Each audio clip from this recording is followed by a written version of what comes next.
বাবু, এবার আমার জাদুর লাঠিটা দিয়ে দাও। কি হবে তোমার আর? কি করবি তুমি আর?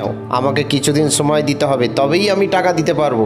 সঙ্গে সঙ্গে সেই মহাজনের পোষা গুন্ডা তার মাথায় মারলো। দুঃখে চলে গেল তার সেই ছোট্ট মাঠে। কিন্তু মাঠে তো ফসল, ওর কাছ থেকে টাকা নিয়ে আয়। যদি টাকা না দেয় ওকে মাথায় বাড়ি মেরে মেরে ফেলে দিবি।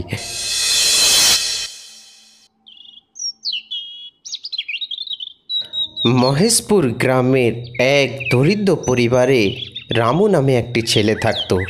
তার বাবা মা দুজনই মারা যান। তার বাবা কিছু মহাজনের কাছ থেকে টাকা ধার নিয়েছিল, সেই টাকা দেয়নি বলে মহাজন তাদের বাড়ি যাচ্ছে তার ছেলের কাছ থেকে সেই টাকা আদায় করবে বলে। রামু, রামু, কি হয়েছে মহাজন? আমি খুব দুঃখিত, কিন্তু তোর বাবা যে আমার কাছ থেকে টাকা নিয়ে গেছে সেই টাকা তোকেই শোধ দিতে হবে। আর যদি 7 দিনের মধ্যে শোধ না দিতে পারিস তাহলে তোর ওই জমিটা আমার নামে করে দিতে হবে। তুই চিন্তা ভাবনা করে দেখ কি করবি। বাবু, আমাকে কিছুদিন সময় দিন, আমি আপনার টাকা পুরো দিয়ে দেবো। না, তোকে কোনো সময় দেওয়া যাবে না। 7 দিনের মধ্যেই তোকে সমস্ত টাকা দিতে হবে। আর যদি না দিতে পারিস তোর জমিটা আমার নামে লিখে দিতে হবে। এই আমার লাস্ট কথা। বাবু, আমি আপনাকে জমি দেবো না, আমি 7 দিনের মধ্যে যে কোনোভাবে আপনাকে টাকা দিয়েই দেব। রামু চলে গেল তার সেই ছোট্ট মাঠে। কিন্তু মাঠে তো ফসল খুব ভালো হয়নি।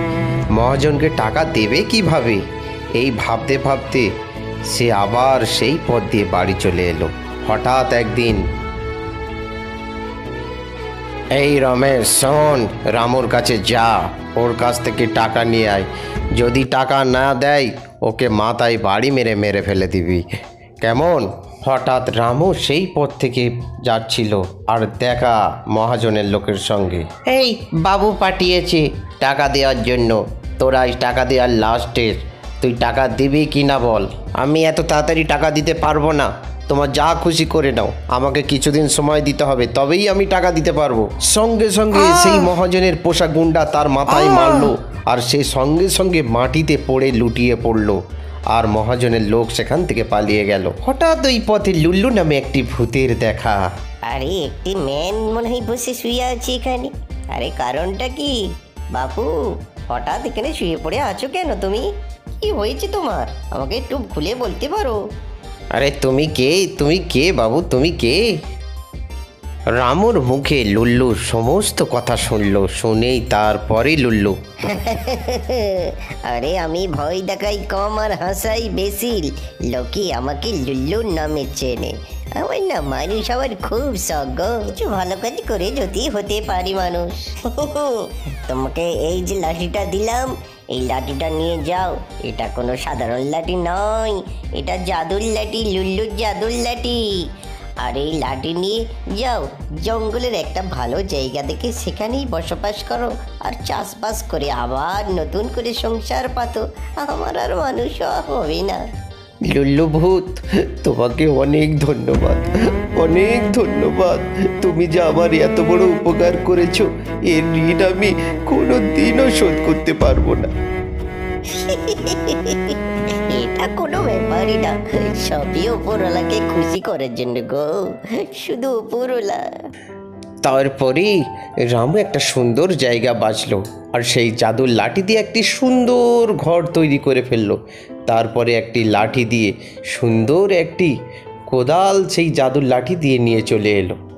না, আমি আর গ্রামে ফিরে যাব না, এখানেই জীবন কাটাবো।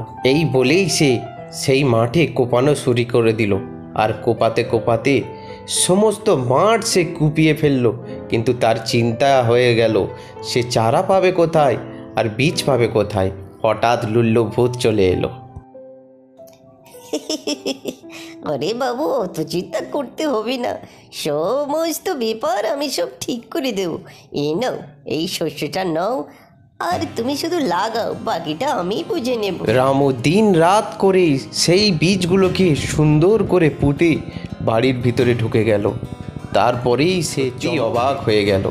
তারপর দিনে দেখলো চারা গাছ ভর্তি হয়ে গেছে। রামু তো অবাক হয়ে গেল, আরে এ তো দারুণ চারা গাছ জন্মেছে, নিশ্চয়ই এতে প্রচুর ফল হবে। সন্ধ্যা পেরিয়ে সকাল হয়ে গেল। সকালে উঠে রামু দেখেই আশ্চর্য, এই তো ফলে পরিপূর্ণ হয়ে গেছি। যাই, আমি এই ফলগুলো তুলে নিয়ে বাজারে বিক্রি করে আসি, অনেক টাকা পাবো। আরে সবজি নেবে? সবজি, তাজা তাজা সবজি, টাটকা সবজি, কম দামি। আর রামু যখন সবজি বিক্রি করত তখন সমস্ত কাস্টমার তার কাছে চলে আসতো। এই দেখে অন্য দোকানদারেরও হিংসা হতো।